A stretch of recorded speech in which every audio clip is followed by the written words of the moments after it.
I'm not rich, but in the last 12 months I bought 7 holidays. Canada, Paris, Marrakesh, Bilbao, Athens twice. Sound expensive? You'd think so, but I tracked every penny and I'll show you exactly what I spent. With a total reveal at the end. Are you ready? And how much do you think it cost? So as I said before, I'm not rich, but I really do enjoy travel.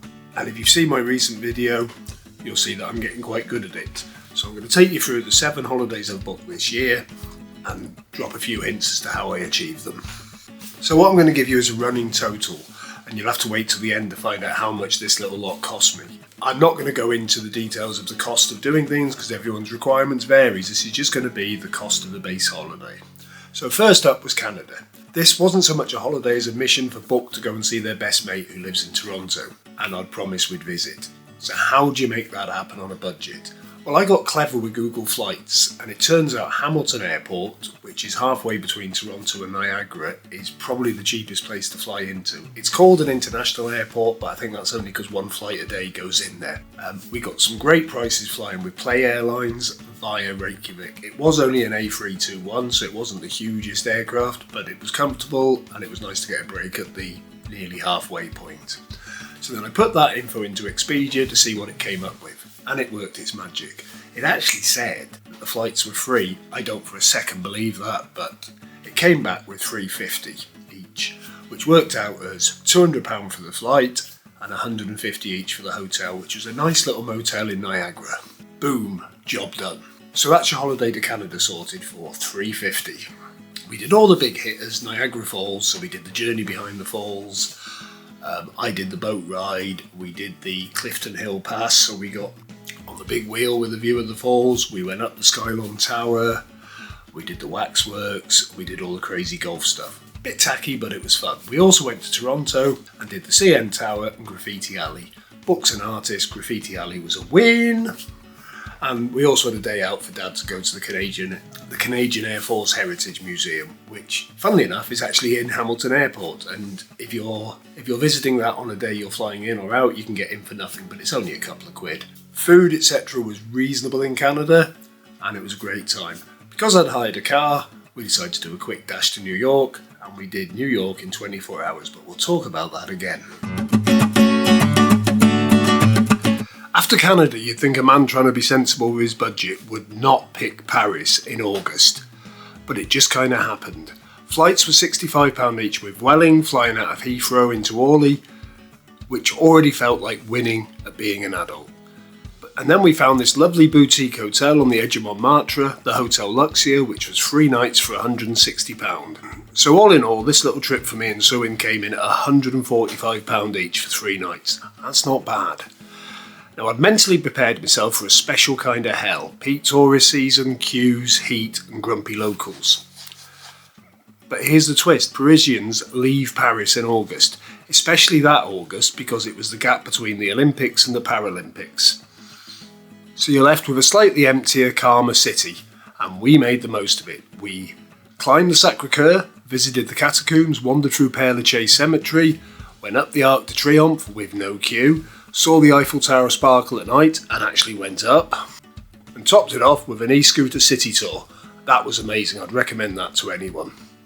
And best of all, we ate like locals. There's a restaurant called Le Bart, which is again on the outskirts of Montmartre and dead close to our hotel. It's just by the little funicular if you're ever over there. We did a video about it, well worth a watch. He does a traditional French 3-course meal for €25. That is nailing it. And he's a bit generous with the drinks as well. Definitely look him up. It's well worth a look. Thank you so much. So if you want to give yourself a plug for why people should come here. Because we're the best. Because you're the best. I'm the neighborhood. Your name is? Najib. And the place, it's Le Bart, right in front of the funicular of Montmartre. Voilà. Yeah. You can come anytime. Food is good every day. Brilliant. Thank you. Thank you. Have a nice time. Salt, pepper, yes. Would you like some water while you are eating? I would like another beer and she would like a glass of water. Yeah, of course. That's great. Same size, sir? Oh yes. Yes, sir. Yeah, Thank you. Thank you. Right, so I've got the foie gras and Suin has got the avocado crevette. It looks like it. Looks very nice. And with obligatory bread. And he's bringing me beer, which is exactly what I need. Paris doesn't have to be expensive, you just have to zig when others zag. God, that's corny. But we're already looking at $495 total for the year. And next up is Bilbao. This one was a bit of a family affair. Me, Suin and my sister Sam. We weren't exactly flexible on dates because we were originally heading there for a concert which ended up being cancelled. But we were determined to still have fun, and with my usual flair, I found a solid package. Flights from Gatwick and a mid-range hotel for £140 each, which I was quite happy with for 3 nights. The real win was the location. We'd booked the Hotel Bilbao, which had all the benefits of not having the high price of a city centre, but was still close enough to be able to get to Casco Viejo for the nightlife. Casco Viejo is in the old town, and this was up a hill. Fair enough, if you've got mobility issues, you might not totally enjoy this hotel, but we managed it because there was plenty of banging bars to stop at on the way back up. Bilbao is one of those places that just works. It has a vibrant old town, a buzzing atmosphere, and nightlife that just feels authentic, like this guy here.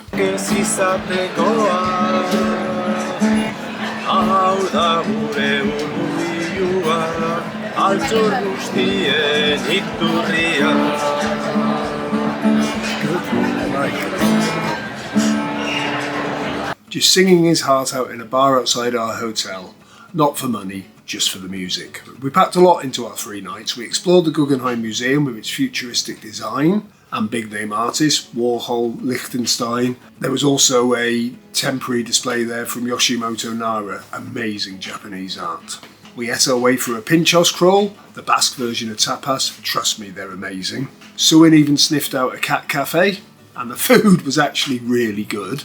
We rode the Archanda funicular, because who doesn't love a funicular, and the views from the top were amazing. We crossed the Vizcaya transporter bridge, and Suin being Suin decided, now that she knows that an old man's scared of heights, to make me do the bit walking over the top. But I did it to keep my little girl happy. She owes me. And all of this was made surprisingly easy with the Barrick transport card.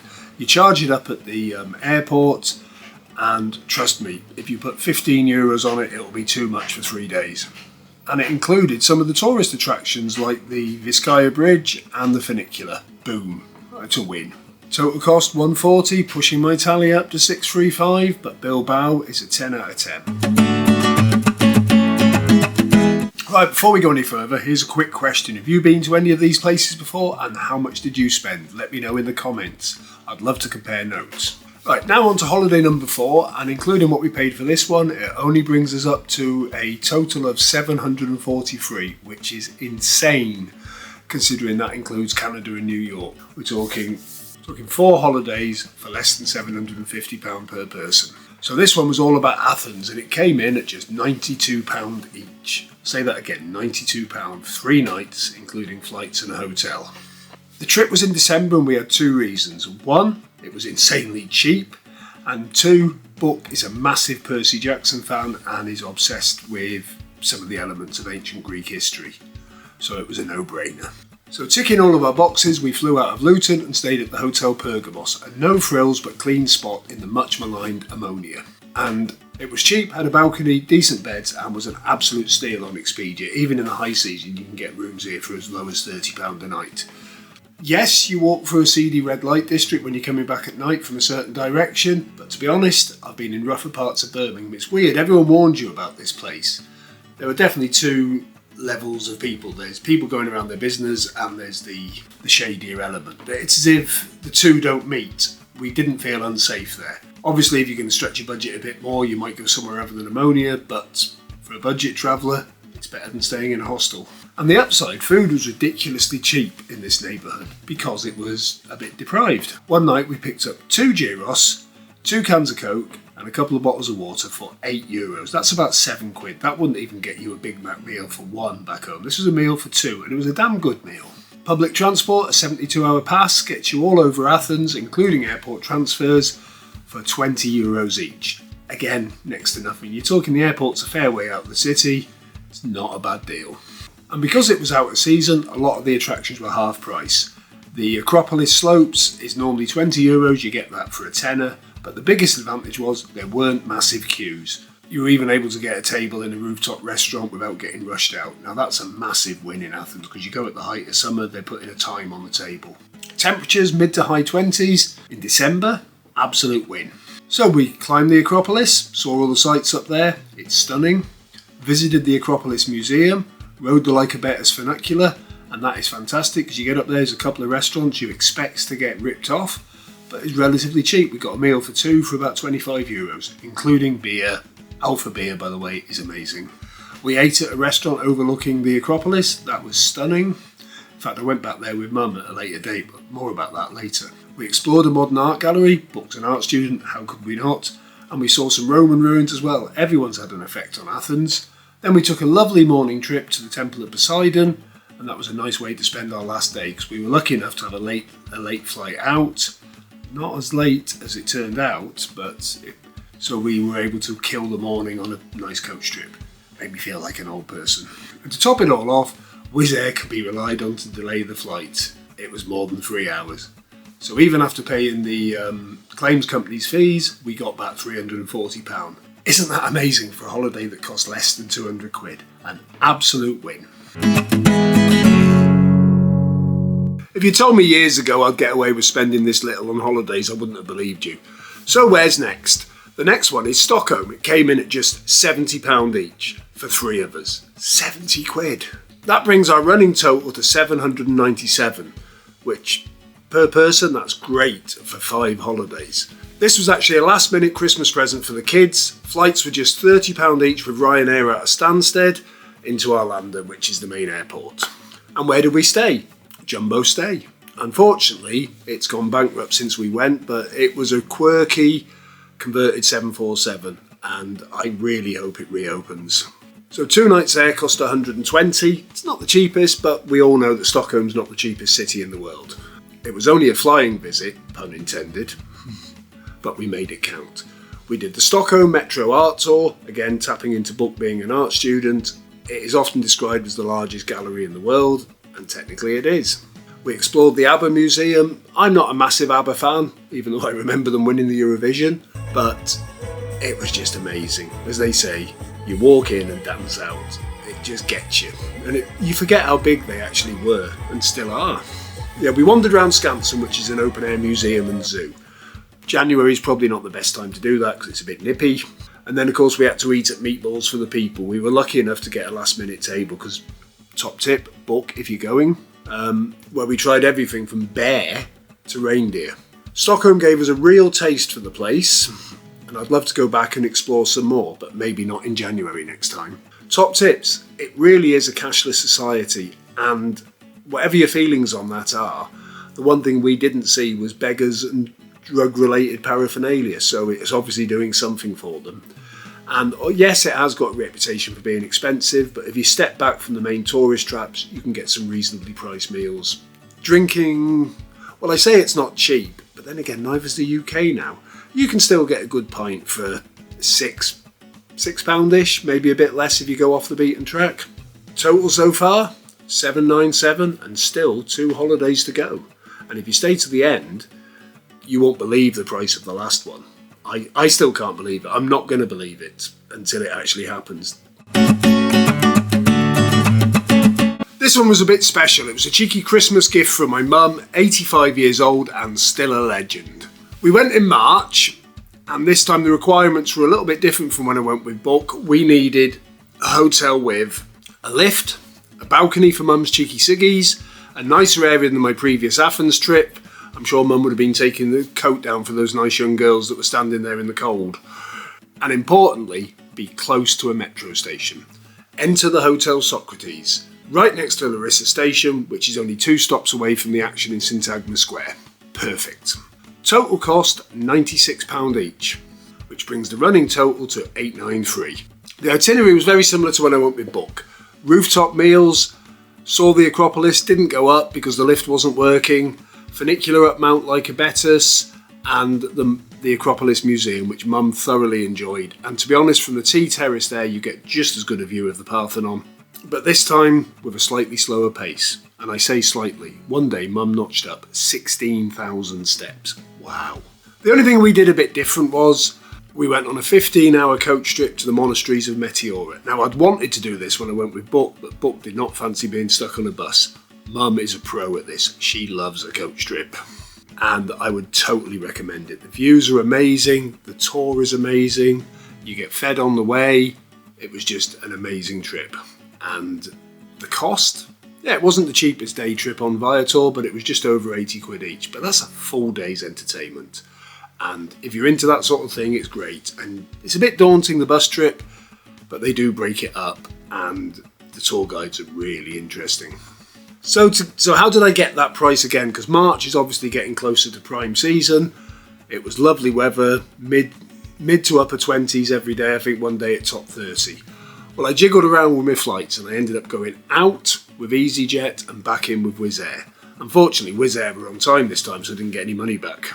Elderly travel on a budget, totally doable, and the beauty with taking the oldies is they can go out of season and you're going to get precious memories with your relative.